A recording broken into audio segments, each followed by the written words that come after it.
Buenas noches, hermanitos. Bienvenidos a la cuarta enseñanza de la Biblia. Vamos a comenzar. Vamos todos a despreocuparnos, a dejar todas las preocupaciones, a dedicarle esta horita o estos minutitos a Dios como Él se merece, desprendiéndonos de todos nuestros pensamientos, de todas nuestras preocupaciones. Dejémosle a Él y démosle con amor este tiempo. Y vamos a comenzar en el nombre del Padre, del Hijo, del Espíritu Santo. Amén. Vamos a invocar al Espíritu Santo. Cerremos los ojitos y vamos a rezar. Vamos a pedirle al Espíritu Santo que nos ilumine nuestro entendimiento, que nos ilumine nuestro corazón, que nos ilumine todo nuestro ser para que esta enseñanza sea para la gloria de Él y para nuestro bien. Santo y Divino Espíritu, destruye en mí toda pereza espiritual, toda indiferencia, toda duda, todo miedo. Lléname plenamente de tu luz, de tu sabiduría, de tu paz, de tu gozo, de tu alegría. A ti, Divino Espíritu, que eres Dios y que siempre nos acompañas, a ti sea la gloria, el honor, el poder, la adoración, por los siglos de los siglos. Amén. En el nombre del Padre, del Hijo, del Espíritu Santo. Amén. Bueno, hermanitos, comencemos con nuestra cuarta enseñanza de la Biblia. Hoy, en este día, vamos a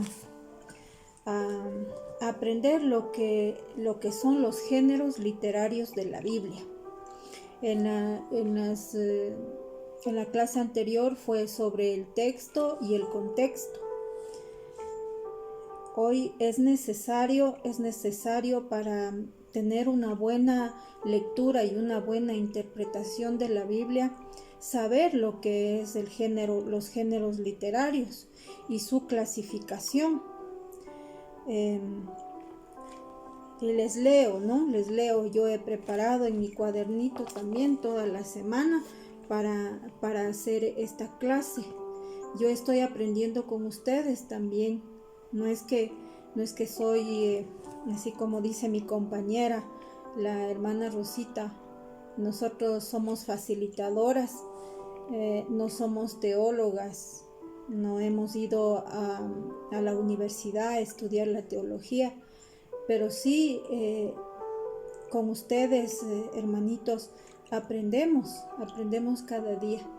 Nosotros como facilitadoras tenemos la obligación de leer, de aprender, de vivir el diario vivir, en el pan de cada día, hacerle a la Biblia en nuestras vidas. Entonces yo tengo un cuaderno grandote donde yo preparo mis clases para enseñarles lo que yo he entendido y lo que yo he vivido y lo que yo he procesado en mi ser, esta enseñanza. Entonces les leo los géneros literarios de la Biblia. Dice, en la Biblia hay muchos géneros literarios. Son maneras especiales que el autor dice las cosas y de narrar los acontecimientos, y es muy importante conocer en qué género literario está escrito un pasaje de la Biblia para entender qué es lo que allí el autor quiere decir. Los géneros literarios son medios de lenguaje connotativos, de publicidad. Esto quiere decir que por medio del uso de un lenguaje metafórico se expone relatos, ideas, sentimientos, diálogos que funcionan como símbolos, alegorías de realidades profundas y que no siempre pueden ser explicadas mediante un lenguaje directo. Miren, entonces es muy importantísimo saber lo que es los géneros literarios en la Biblia más que todo, porque también podemos aprender en algún lado de nuestras vidas, en el colegio, aprendimos también estas clases, ¿no? Porque los géneros literarios no es solo que hay en la Biblia, sino que también los géneros literarios se utiliza para hacer el comercio, para hacer un libro, para hacer una novela, para realizar poemas, para realizar historias, qué sé yo, biografías y muchas cosas más. Entonces los géneros literarios es una gama inmensa,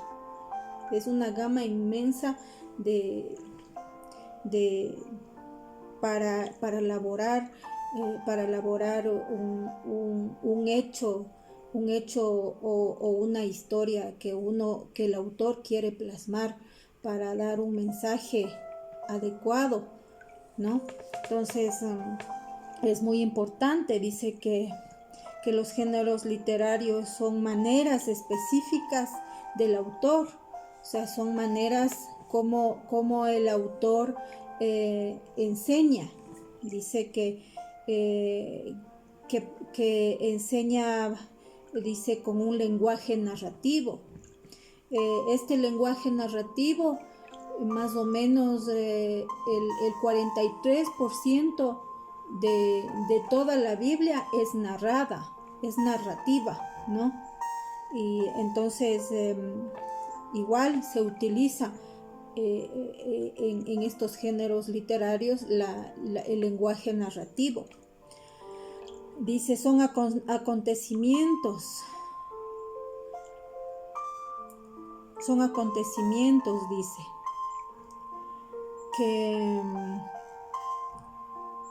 que por medio del uso de un lenguaje también metáforo se exponen relatos, ideas y sentimientos y diálogos que funcionan con símbolos, alegorías de realidades profundas que no siempre pueden ser explicadas mediante un lenguaje directo. Entonces, miren, como les decía, los géneros literarios en la Biblia son bastantes, que yo voy a hablarles un poquito de algunos nomás, ¿no? Porque si yo me extiendo a casi a todos, no acabaríamos. Vamos a hacer una breve enseñanza sobre los géneros literarios. La Biblia está compuesta por, como decíamos, de los textos, de muchos textos, con lenguaje narrativo, con vivencias, con historia, con poesía, ¿no?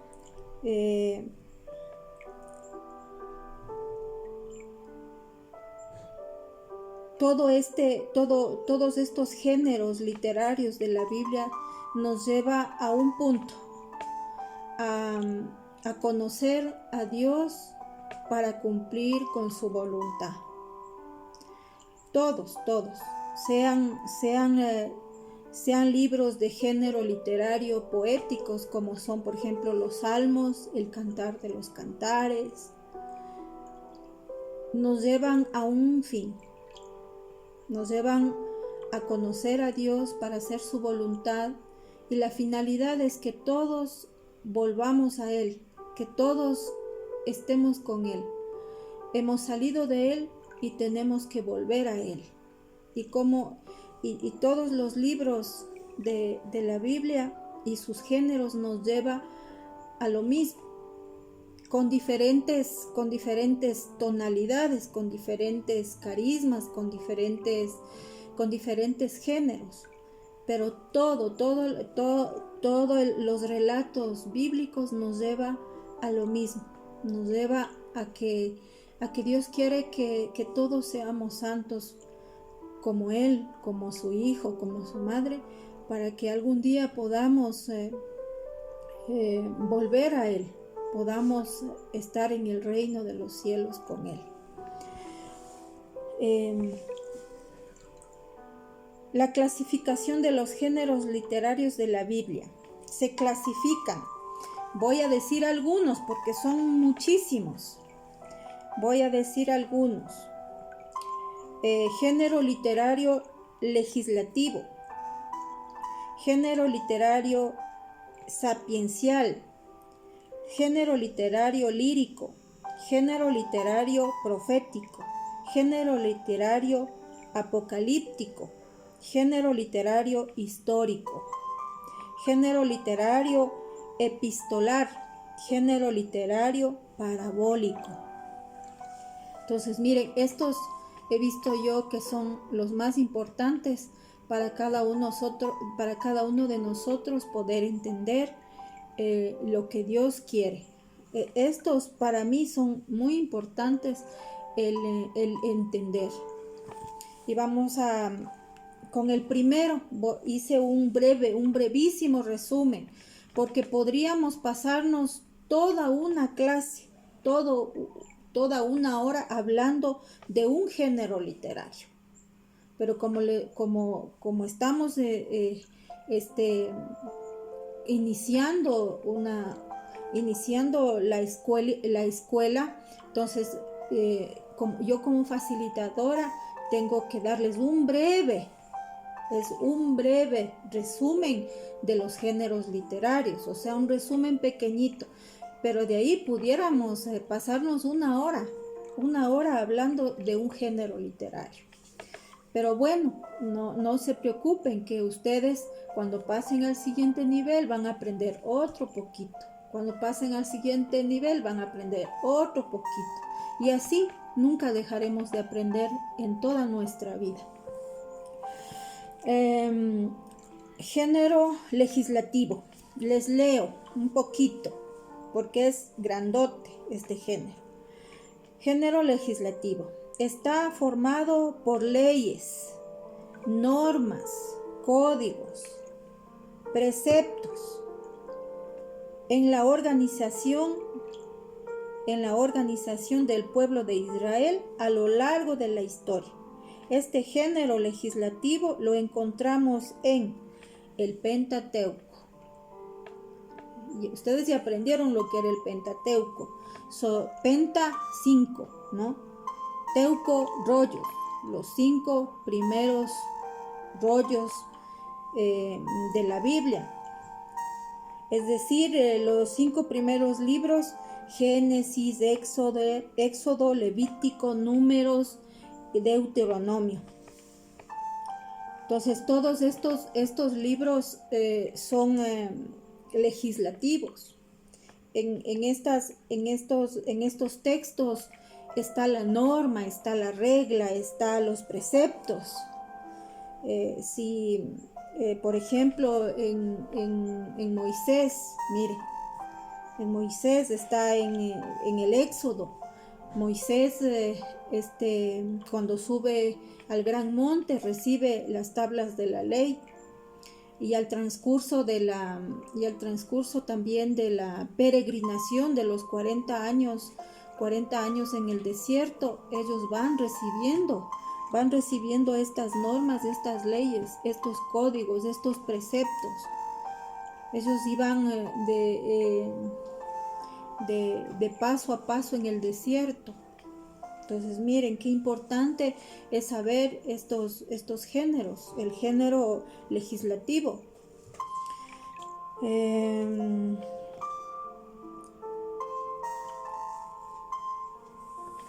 Vamos al segundo, al género sapiencial.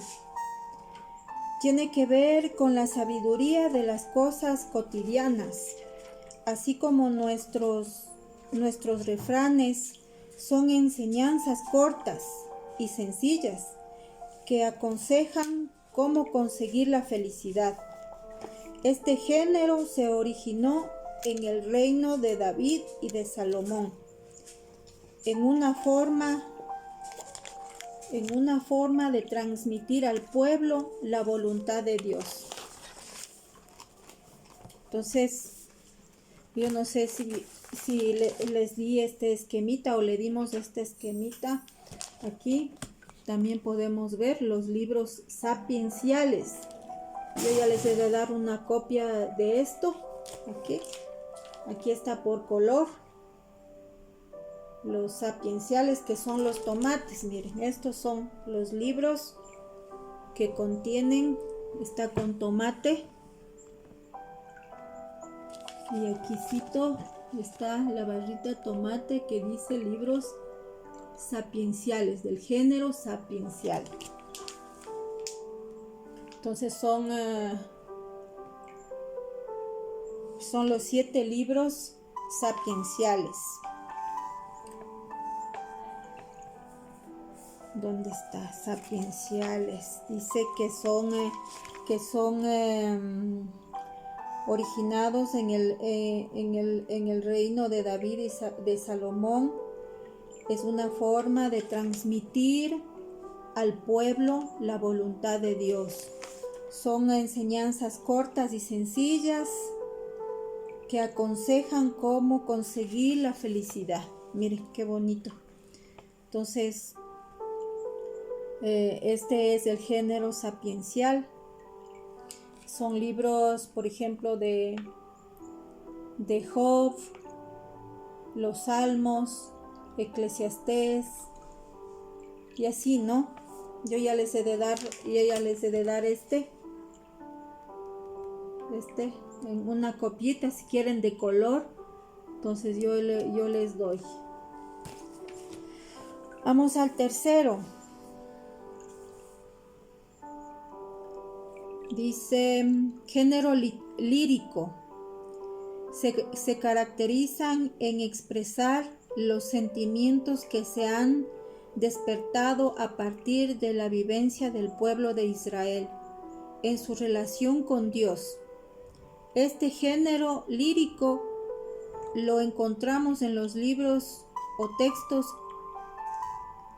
Cantar de los Cantares, Lamentaciones,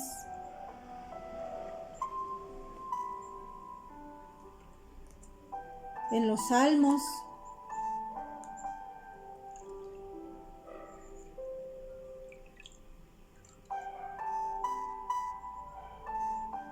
Se caracterizan en expresar los sentimientos, dice, miren, los sentimientos que se han despertado a partir de la vivencia del pueblo de Israel.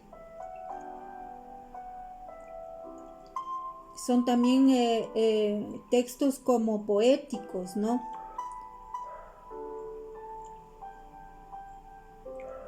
Que nos ayudan también, este género literario nos ayudan a orar. Uno no ha nacido sabiendo a orar. Yo digo con la experiencia propia. No he sido nunca buena para orar. Nunca he podido, más que todo al principio de la vida que una se lleva desde el retiro. Uno no se ha podido tener las palabras adecuadas para Dios, como orar. Y a mí me han ayudado estos libros que inspiran sentimientos, que inspiran poemas, que inspiran oración. Son textos que a mí me han ayudado para orar, por ejemplo. Los salmos, hay algunos salmos bonitos cuando uno necesita estar en la presencia de Dios en la oración, cuando uno más está está lleno de dificultades, de problemas en la casa, no se tiene no se tiene la capacidad de orar y de pedir a Dios como deberíamos pedir. Y este género literario ayuda. Como les digo, son libros para que nos ayudan a orar y a pedir a Dios. Por ejemplo, pueden leerle el Salmo 92, que es bien bonito. Es como un poema que usted le puede hacer al Señor. Y así hay otros salmos también de perdón. Por ejemplo, pedir perdón a Dios correctamente como es debido. Otros para pedir también. Entonces, miren qué bonito este género. Sigamos al género profético. Proféticos, dice. Este género ocupa un gran lugar en el Antiguo Testamento. Los profetas anuncian la salvación y denuncian las malas actitudes. También comunican la voluntad de Dios. Este género lo encontramos en los textos bíblicos.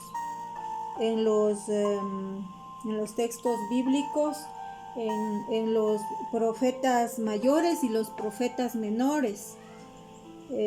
Por ejemplo, los profetas mayores, Isaías, Jeremías, Barú, Ezequiel, Daniel. Esos son los profetas mayores, y los profetas menores, que son 12. Por ejemplo, Oseas, Joel, Amós, Jonás, etcétera, ¿no? Son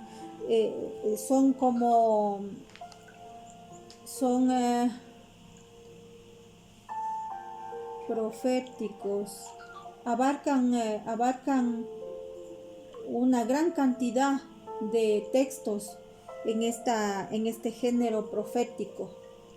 Miren, aquí está la división. Son bastantes, son los profetas mayores con verde y los profetas menores que son con amarillo. Estos son los profetas. El género profético se encuentra en los textos bíblicos de los profetas mayores, como Isaías, Jeremías, así. Son estos. Los verdes son los profetas mayores, y acá abajo los profetas menores. ¿Sí?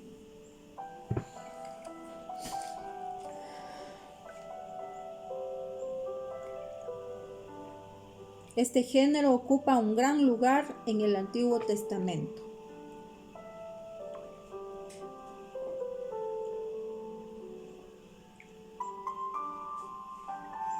Que nos enseñan a comunicarnos con Dios y para entender lo que quiere y lo que es la voluntad de Dios.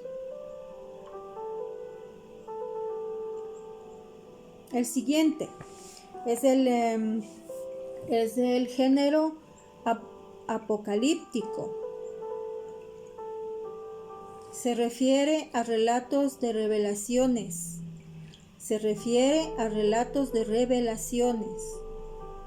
Obtenidas mediante visiones y sueños, expresados de forma enigmática y simbólica.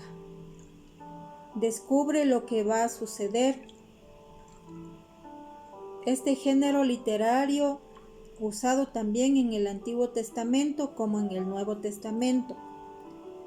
A este género lo encontramos en el libro de Juan, en el Apocalipsis, y en el texto de Daniel, en el Antiguo Testamento.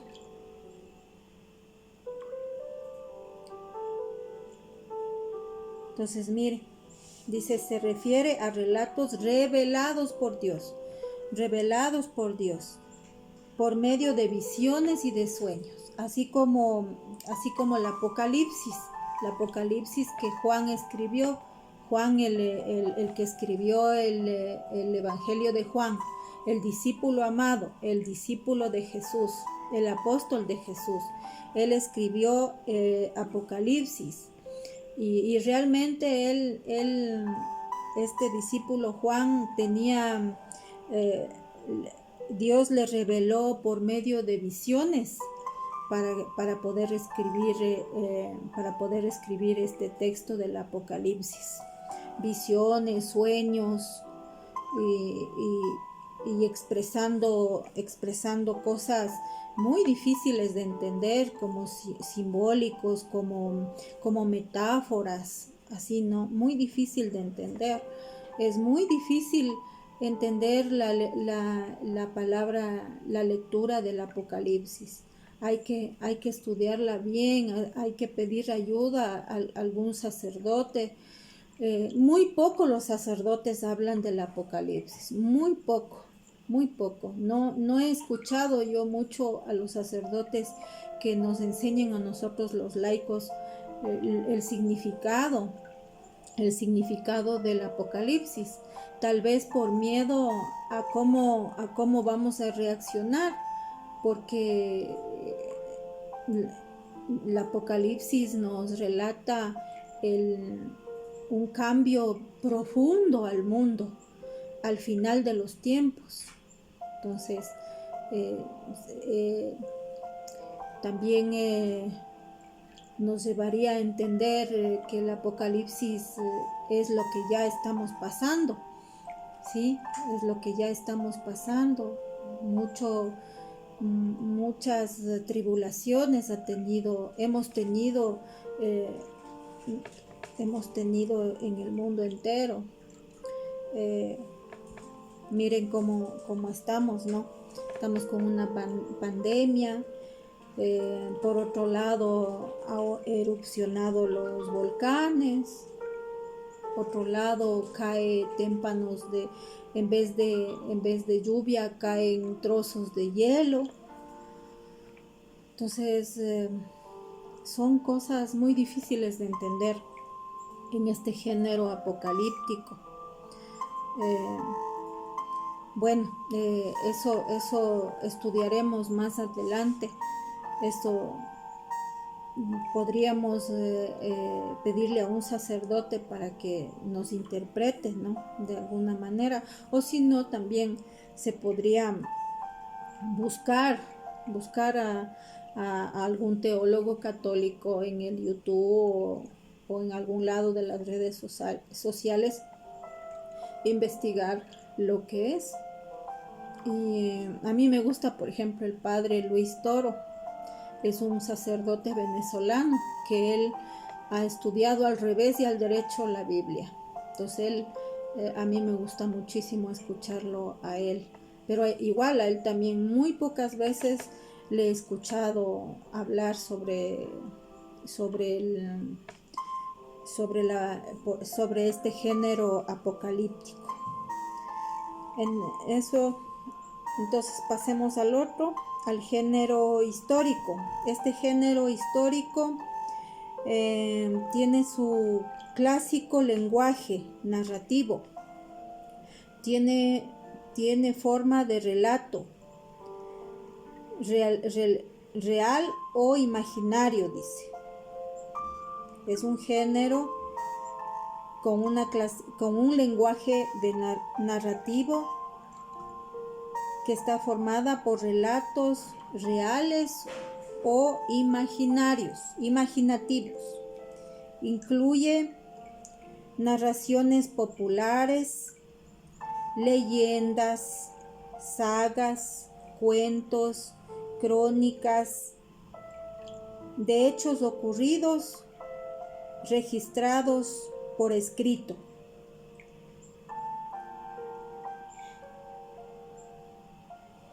Entonces, miren, es el género histórico.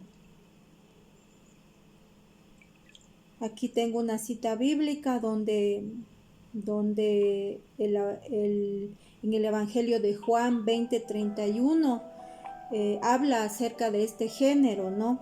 Dice, estos signos han sido escritos para que creáis que Jesús es el Mesías, el Hijo de Dios. Entonces, miren, este género histórico tiene su lenguaje narrativo. También podemos decir que este género también lo podemos encontrar en los evangelios. También son históricos, ¿no? Ante nosotros en la actualidad los evangelios son históricos, nos cuentan la historia de Jesús, ¿sí? Que a la vez se hace una historia con un mensaje actual. También este género podemos encontrar en algunos libros en el Antiguo Testamento, por ejemplo en la historia del pueblo de Israel, en algunos libros del comienzo, ¿no? También aquí se dividen los libros históricos, son todos estos rosados, la historia del pueblo de Israel, todos estos, miren, son bastantes, ¿no? Por ejemplo, desde Josué hasta la segunda carta de Macabeos. Josué, el inicio, hasta segunda carta de Macabeos. Entonces son libros históricos. Digamos, estos libros llevan un género histórico que nos enseñan relatos reales, imaginativos, ocurridos y escritos. Dice, son narraciones populares, sencillas, que durante el tiempo de Jesús fueron llevadas por los discípulos en el Nuevo Testamento. Por ejemplo, la historia de la iglesia que viene por los apóstoles, que ellos fueron narrando la historia de boca en boca, o sea, y luego con el tiempo fueron escritas la historia de Jesús. Asimismo en el Antiguo Testamento también son relatos vividos, reales, algunas leyendas, algunas son vivencias populares, dice, ¿no? Que son cuentos, crónicas que ocurrieron y igual también fueron llevados con la tradición de boca en boca hasta cuando fue plasmada en la lectura, escrita, ¿no? Entonces miren qué importante que es saber. Estos libros nos ayudan a comprender la historia del pueblo de Israel, desde Abraham hasta Jesús. De Jesús nos lleva también la historia hasta la actualidad, de cómo Jesús nació y cómo Jesús murió y resucitó. Toda esta historia de vida nos ha ayudado a nosotros para entender y comprender lo que Dios quiere de cada uno de nosotros, y cómo Jesús, la historia de su vida nos ha ayudado a cada uno de nosotros a entender y a comprender lo que Dios quiere para cada uno, que es la salvación. Él nos quiere a todos en el cielo. Pasamos al género epistolar. Dice, este género está en los escritos enviados por un remitente o a un destinatario. Epistolar. Miren, este es un género. El género epistolar, dice, es un género que está compuesto por escritos enviados, dice, por un remitente. Por ejemplo, cuando no había el celular, no había no había todavía los teléfonos para comunicarse con las personas en la antigüedad. Entonces, ¿qué hacíamos? Escribíamos la carta. Escribíamos cartas y mandábamos a otro país, mandábamos esa carta a otra provincia. Entonces, eso es lo que más o menos nos explica lo que es el género epistolar. Dice, son escritos enviados por un remitente. El remitente es el que escribe la carta. A un destinatario es al que va la carta, al que recibe la carta. Entonces, este género lo podemos encontrar en las cartas de Pablo. En las 14 cartas de Pablo y también en las cartas católicas, como la primera y las cartas de Pedro, las cartas de Judas. Entonces, ¿no? Esas son las cartas de Pablo, que también son epistolar, que tienen el género epistolar. Hay algunas también en el Antiguo Testamento, algunas cartas epistolares.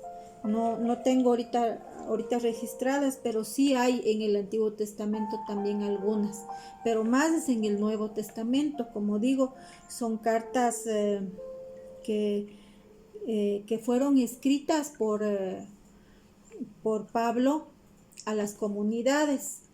En este caso, el remitente era Pablo y el destinatario era la iglesia.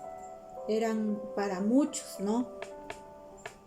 Algunas cartas de Pablo hay para, algunitas hay para, por ejemplo, para Tito,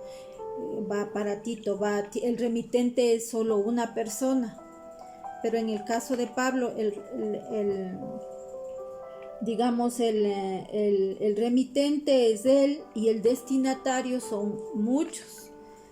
Él escribía para las iglesias que ya estaban conformadas, ya formándose en la iglesia católica.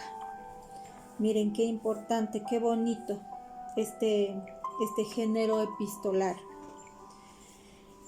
Y también esta que es para mí la más importante y la que más también utiliza Jesús en el Nuevo Testamento, es el género parabólico, o sea, las parábolas. Dice, les leo, son relatos cortos, con forma sencilla, real o inventada, pero no fantasiosa, mediante la cual Jesús establece una comparación que expresa una enseñanza moral o espiritual, por medio de las cuales Jesús enseña verdades acerca de su reino. Mire, qué bonito. Y esta es, yo le veo la más importante porque en el Nuevo Testamento Jesús utiliza bastante este género parabólico.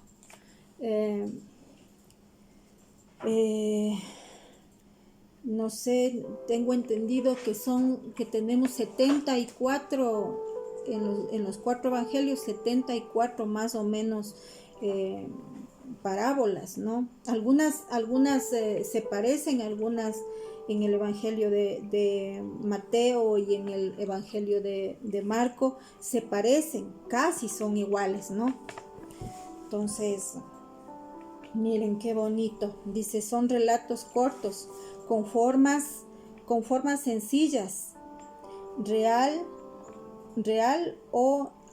inventada, pero no fantasiosa, mediante la cual Jesús establece una comparación. Miren lo que dice, una comparación, es verdad.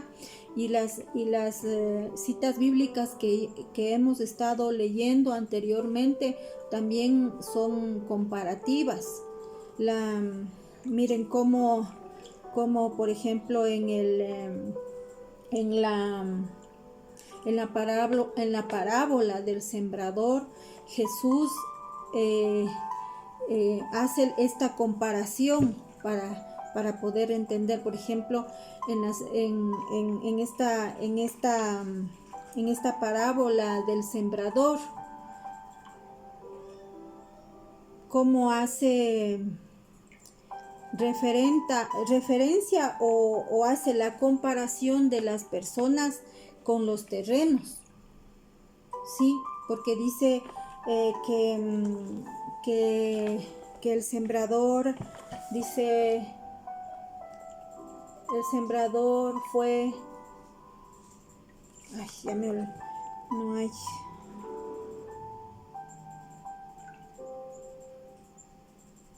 El sembrador fue, dice, a sembrar y tiró las semillas, dice, y tiró las semillas. Unas semillas cayeron en el camino, otras cayeron en tierra pedrajosa, otras cayeron en tierra con cardos o espinas, y otras semillas cayeron en tierra fértil. Entonces, miren, hace 4 comparaciones. Entonces, ¿qué quiere decir el terreno? El terreno somos las personas, ¿sí? El terreno somos las personas.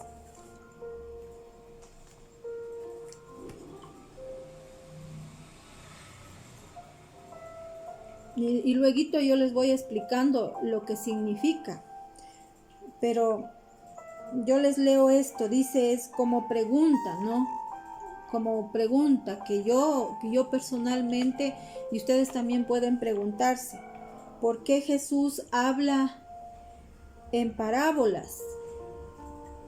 Jesús habla en parábolas por 2 razones importantes.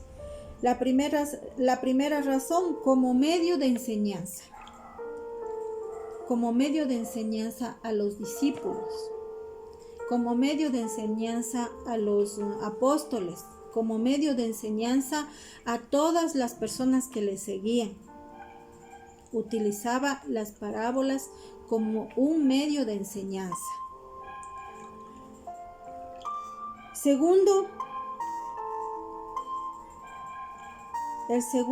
El por qué habla en parábolas, el segundo, para mí, enseñaba en parábolas como arma de defensa contra sus enemigos, a quien a él perseguían. Miren qué bonito. Las parábolas,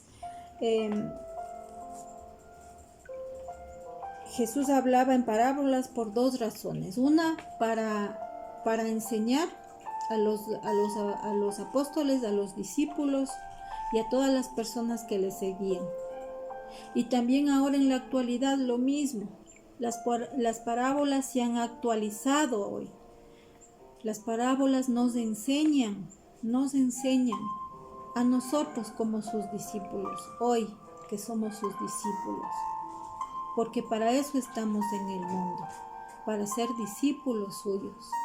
Y para llenarnos de estas enseñanzas y poder nosotros también llevar la enseñanza de estas parábolas a los demás. El otro motivo era como arma de defensa. Él utilizaba las parábolas como arma de defensa, porque cuando estaba él enseñando a la muchedumbre, decía estas parábolas, pero también en esa muchedumbre habían los enemigos de Jesús. Él tenía muchos enemigos, muchísimos enemigos. Los fariseos, como él les dice, fariseos hipócritas, algunos maestros de la ley, algunos maestros judíos que iban a escucharle, pero que no estaban de acuerdo con él. Entonces, cuando él hablaba, tenía esta arma de defensa, hablar en parábolas, estos maestros de la ley no entendían. En cambio, las personas más sencillas, como los discípulos, los apóstoles, entendían lo que Jesús les quería enseñar.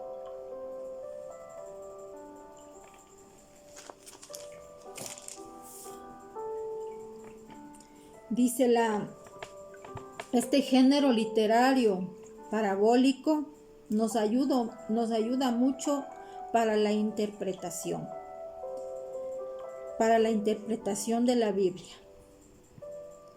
La persona tiene y depende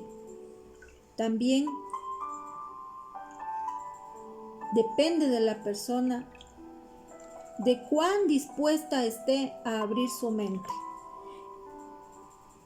y su corazón para ver el verdadero mensaje entre tanta alegoría y metáfora.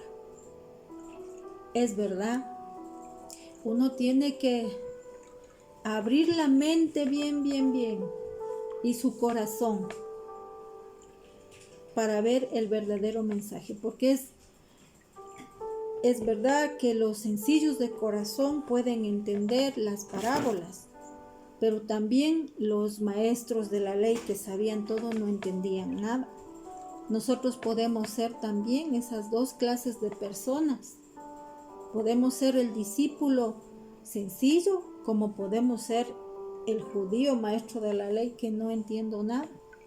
Por eso dice, es importante que la persona esté dispuesta a abrir su mente y su corazón para poder entender estas alegorías, estos símbolos, estas metáforas.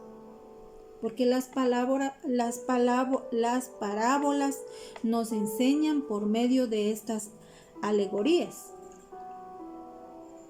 Por medio de, por ejemplo, del ojo, de un símbolo, de una cosa, de algo físico, como el ojo, como la mano,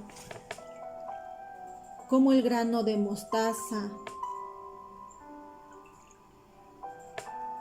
como la semilla, como el sembrador, como la cizaña.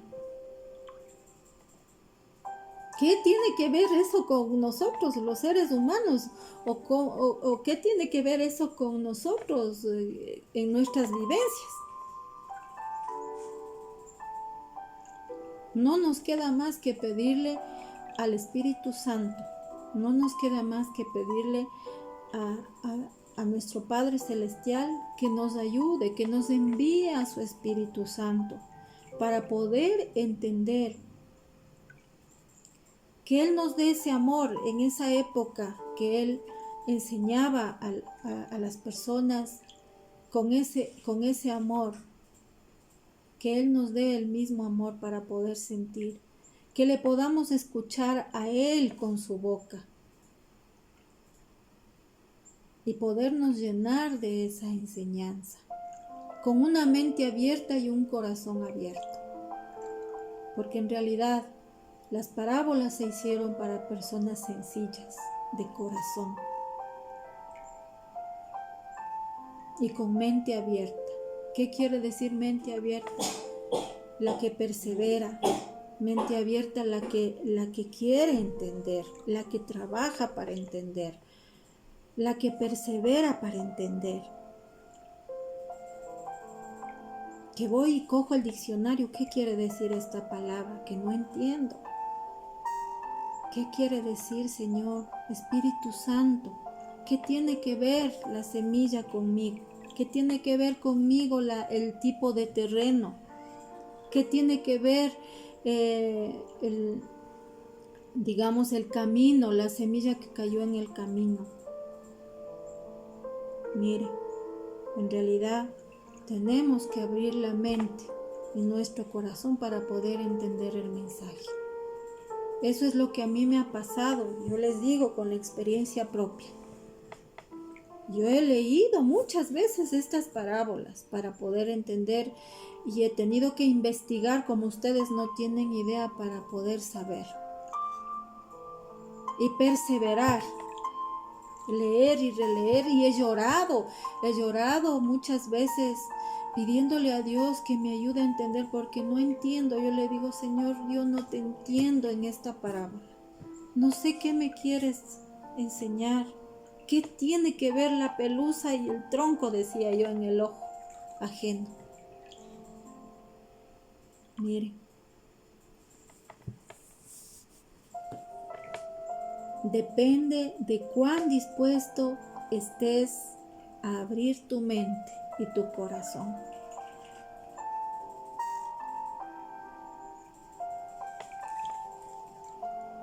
Yo he hecho un esquema, me gusta hacer un esquema sobre las parábolas para yo, o sea, poder interpretar la Biblia, ¿no?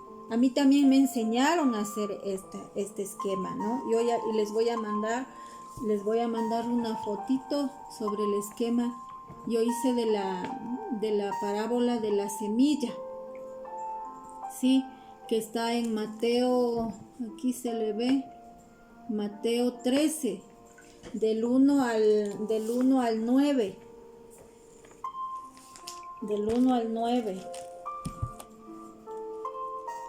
Mateo 13, del 1 al 9, dice, les leo ya para hacer un poquito lo que van a hacer la tarea. Yo les voy a dar también una parábola para que ustedes hagan este esquemita, ¿sí? Dice, este día Jesús salió de casa y fue a sentarse a orillas del lago. Pero la gente vino a él en tal cantidad que subió a una barca y se sentó en ella, mientras toda la gente se quedó en la orilla. Jesús les habló de muchas cosas, usando comparaciones o parábolas, dice. Les decía, el sembrador salió a sembrar, y mientras sembraba, unos granos cayeron a lo largo del camino y vinieron las aves y se las comieron. Otras cayeron en terreno pedrajoso con muy poca tierra y brotaron enseguida, pues no había profundidad. Pero apenas salió el sol, las quemó y por falta de raíces se secaron. Otras cayeron en medio de los cardos o espinos. Estos crecieron y los ahogaron. Otros granos finalmente cayeron en buena tierra y produjeron cosechas. Unos el 100, otros el 60 y otros el 30. El que tenga oídos, que escuche. Entonces miren, esta parábola muy bonita. Y aquí mismo, en el capítulo 13, hay el versículo 18 que Jesús enseña lo que quiere decir. Escuchen ahora la parábola del sembrador, porque los apóstoles le piden que porque no entendieron, y le piden a Jesús que les enseñen lo que quiere decir esta parábola. Entonces dice desde el versículo 18, digamos desde el versículo 18, 13, 18. Escuchen ahora la parábola del sembrador. Cuando uno oye la palabra del reino y no lo interioriza, viene el maligno y lo arrebata. Lo que fue sembrado en su corazón. Ahí tienes lo que cayó a lo largo del camino. Miren, a lo largo del camino. ¿Qué quiere decir? Que el primer tipo de tierra era el camino. ¿Qué es un camino? Donde pasa la gente, donde pisa y repisa la gente, la tierra. Entonces, ¿qué se hace ese tipo de terreno? Durísimo. Cayó ahí la semilla y vinieron los pájaros y se la comieron porque no pudieron penetrar en la tierra por la dureza del tipo de tierra. ¿Y qué significa los pájaros? Vinieron los pájaros y se comieron. El demonio, aquí dice, una semilla cayó en el camino y no lo interiorizó, o sea, no pudo penetrar la semilla en la tierra. Vinieron los pájaros y se la comieron. Igual, cuando uno tiene dureza de corazón, la soberbia de que no necesito yo no necesito la lectura de la Biblia para yo ser bueno. Yo no necesito la lectura, saber las parábolas para ser bueno. Yo voy a misa todos los domingos, pero a mí no me interesa leer la Biblia. Entonces, la dureza del corazón. Viene el demonio, viene y devora esas semillas. Y cuando le viene algo duro en la vida, ¿qué pasa? Dice, otras semillas cayeron en tierra pedrajosa, dice. La semilla que cayó en terreno pedrajoso es aquel que oye la palabra de Dios. Es la persona que oye la palabra de Dios. O sea, el tipo en la tierra dura no quiere oír la palabra de Dios.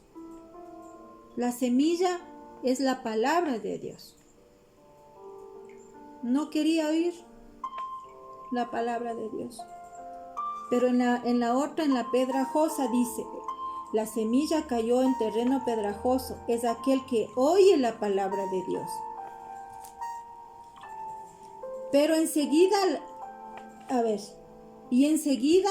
la recibe con alegría.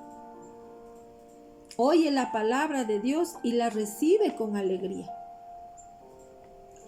En él, sin embargo, no hay raíces. No hay raíces. Y no duró más que una temporada. Apenas sobreviene alguna contrariedad o persecución por causa de la palabra, inmediatamente se viene abajo. Miren, en las piedras, en la tierra pedrajosa. Somos las personas que no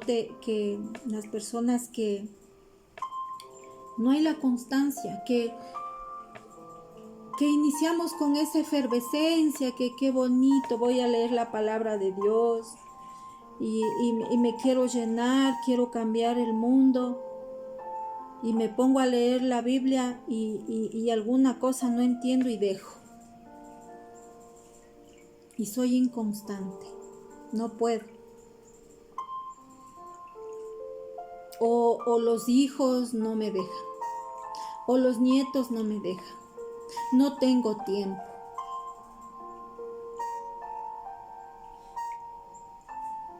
Algunos dicen,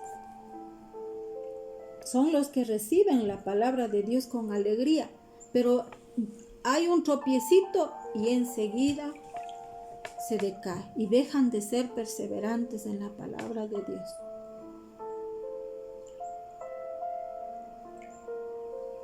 Otras semillas cayeron en los cardos o espinos.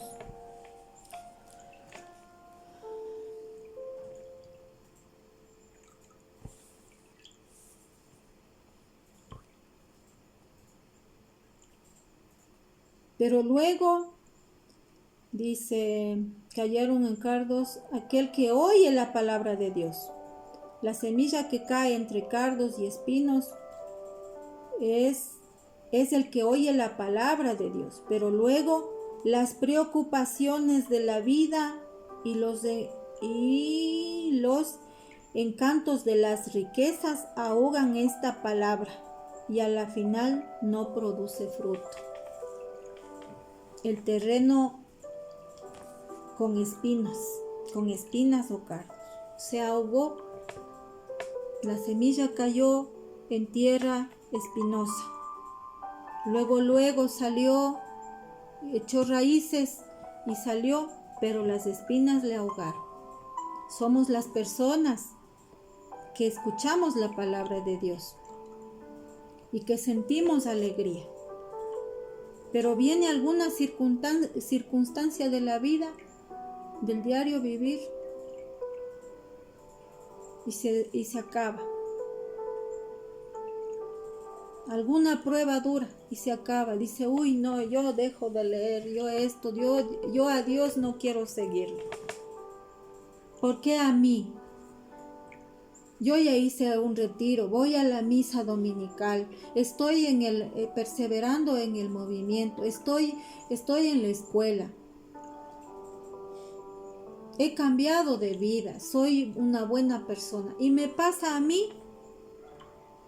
No quiero saber.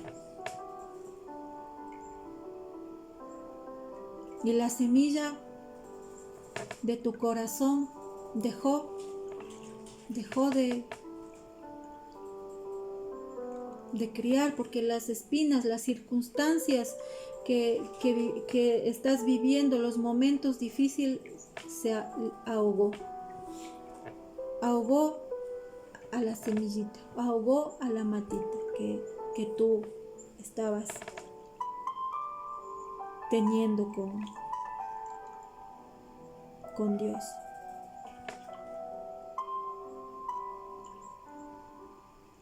Es el amor desmedido hacia el dinero. También ahoga tu espiritualidad. Ahoga en tener una tierra fértil. Los espinos son los deseos desmedidos a las cosas. Los deseos desmedidos, el amor desmedido al dinero. El amor desmedido a los placeres del mundo, el amor desmedido a los afectos, el amor desmedido a los vicios. Son las personas que escuchan la palabra de Dios, y que sienten alegría. Pero cuando viene una prueba, o también no puede ser una prueba de Dios, pero viene una dificultad que tú mismo te buscaste por no haber hecho una buena decisión en algo de la vida, algo correcto, y te vienen las consecuencias y le culpas a Dios. ¿Por qué a mí? Yo ya he cambiado, yo ya esto, ya esto otro. ¿Por qué a mí? Y dejas de leer la Biblia. Dejas de creer en Dios y vuelves nuevamente a lo que eras antes.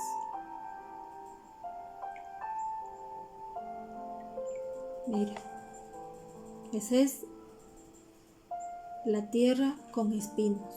Dice la otra, cayeron semillas en tierra buena. Es aquel que oye la palabra de Dios y la comprende. Miren, esta en el último tipo de tierra fértil, buena tierra. Es el que oye la palabra de Dios y lo comprende, lo entiende el mensaje que Dios quiere darnos. Este ciertamente dará fruto y producirá al 100, al 60 y al 30.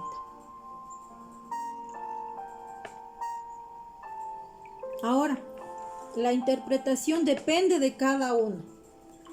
De cada uno. Yo le interpreto así.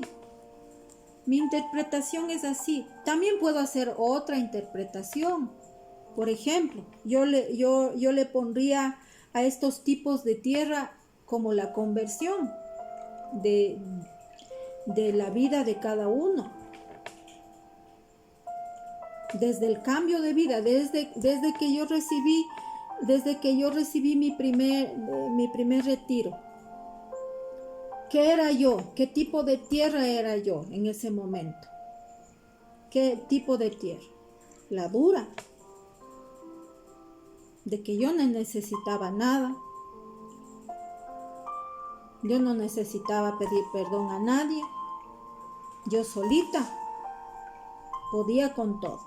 Yo no necesitaba a Dios para poder cambiar. Yo no necesitaba un retiro para poder cambiar. Endurecido el corazón. Después que hago el retiro, lucho, trato de luchar, trato de leer la Biblia. Después de ser una tierra dura, paso a una tierra pedrajosa. Les digo con la experiencia propia, porque ha sido así. Y estoy todavía en este proceso. No es que soy todavía una tierra fértil, que digamos así como Dios quiere que sea. Estoy yo luchando. Yo estoy en este proceso de tipos de tierra. Estoy en este tipo de conversión. Ustedes piensen en qué tipo de conversión también están, en qué tipo de tierra están. ¿Cuál han podido vencer? ¿La tierra dura han podido vencer? ¿Han podido vencer la tierra pedrajosa? Que algún obstáculo viene, dejo de leer. Cada obstáculo viene la vecina, dejo de rezar, dejo de leer la Biblia. Que la novela está buena, dejo de leer.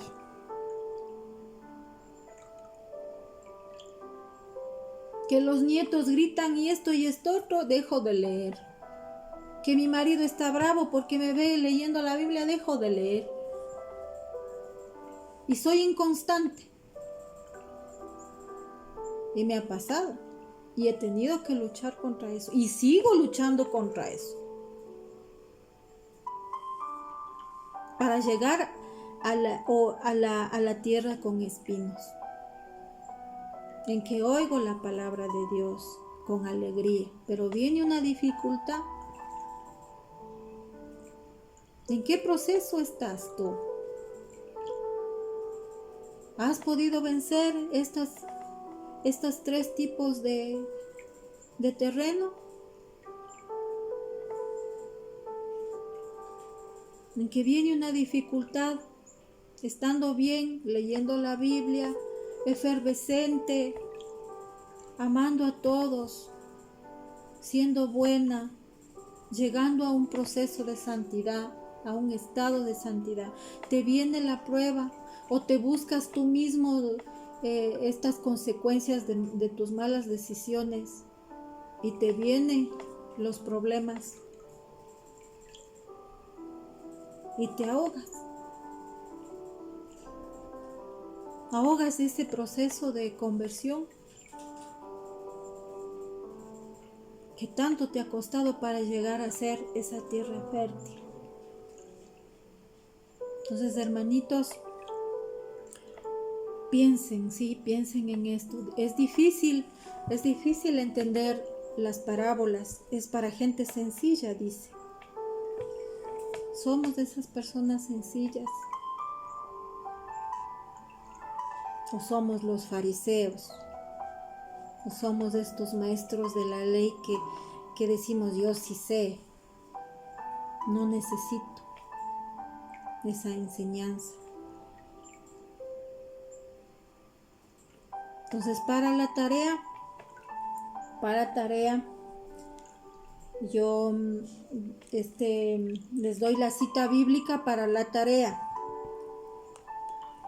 Igual les voy a mandar el capítulo de Mateo 13, capítulo 13, versículos del 24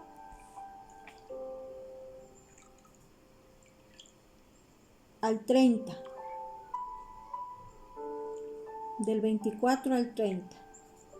Es el trigo y la cizaña.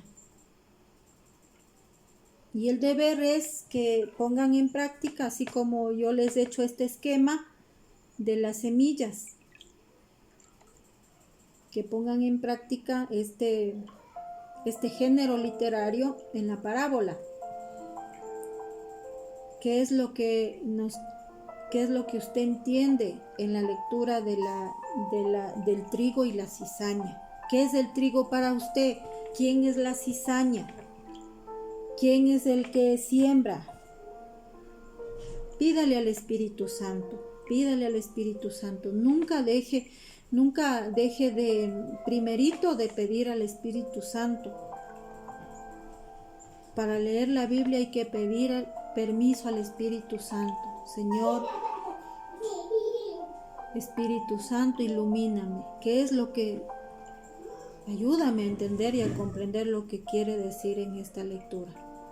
Y esa es la tarea, hermanitos. Ojalá les haya gustado un poquito sobre los géneros literarios. Hay muchos géneros, como les decía, incluso en la Biblia hay el género novela, ¿sí? Pero que no es tanto, ¿no? Tan importante que digamos, sí es un poquito, es importante. Por ejemplo, el género novela es el libro en el Antiguo Testamento de Esther, de Ruth, las vivencias que ellas han tenido, ¿no? A favor de Dios, cómo ellas han ido caminando en su vida con la voluntad de Dios, siendo agradables a Dios, estas mujeres. Y así podemos encontrar muchos géneros literarios en la Biblia, pero más o menos les he dado los más importantes de la Biblia, que uno tiene que entender. Y nada más, entonces ya les dejé la tarea y que Diosito les bendiga. Y les doy las gracias, hermanitos, a los hermanitos que sí me han mandado la tarea. Muchas gracias. Que Dios les pague, porque para mí es un gusto, siento en mi corazón una alegría el saber que las personas, que ustedes hermanitos valoran un poquito lo que la facilitadora hace, ¿no? Y también más que todo es agradable a Dios más que a mí, es agradable a Dios. Es agradable a Dios y me da gusto porque las personas que ven el video entienden un poquito, y eso es agradable a Dios. Eso se nos va quedando en nuestro corazón cada enseñanza, hasta cuando podamos hacer esa enseñanza vida en nosotros. Les agradezco mucho a todos los hermanitos, a los antiguos y a los nuevos hermanitos que ya están inscritos en la escuela de ambientación. Que Dios les bendiga y que hagan las tareas. Y no es necesario bastante. Está bien como lo están haciendo, algunos escribiendo, otros por video. Muy bien, están muy bien. Y vamos a hacer la oración final. En el nombre del Padre, del Hijo, del Espíritu Santo. Amén.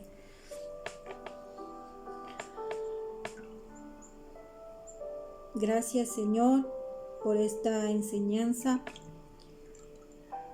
Gracias porque tú eres el dueño de las vidas de cada uno de nosotros. Eres dueño de nuestro entendimiento, de nuestro corazón y de nuestro ser. Hazlas tuyas, Señor, para que, ya siendo tuyas, nos ayudes a entender y a comprender lo que tú quieres de cada uno de nosotros. Te damos gracias porque estamos en tu presencia. Te damos gracias por el diario vivir, por la salud, por nuestra familia, por cuidarnos. Te damos gracias por todo lo que nos has dado, desde nuestro nacimiento hasta el día de hoy, de cosas que hemos podido ver, y también te damos gracias de las cosas que no podemos ver, pero que sin embargo nos las das.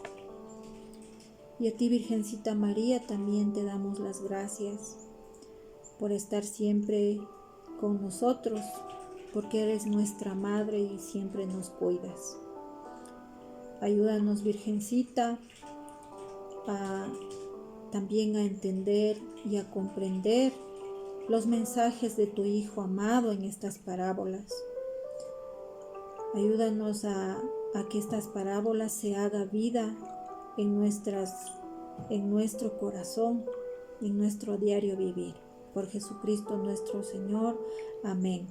Vamos a hacer la oración. Contigo voy, Virgen pura, y en tu poder voy confiada, pues yendo de ti amparada, mi alma volverá segura. Dulce Madre, no te alejes, tu vista de mí no apartes, ven conmigo a todas partes y nunca sola me dejes.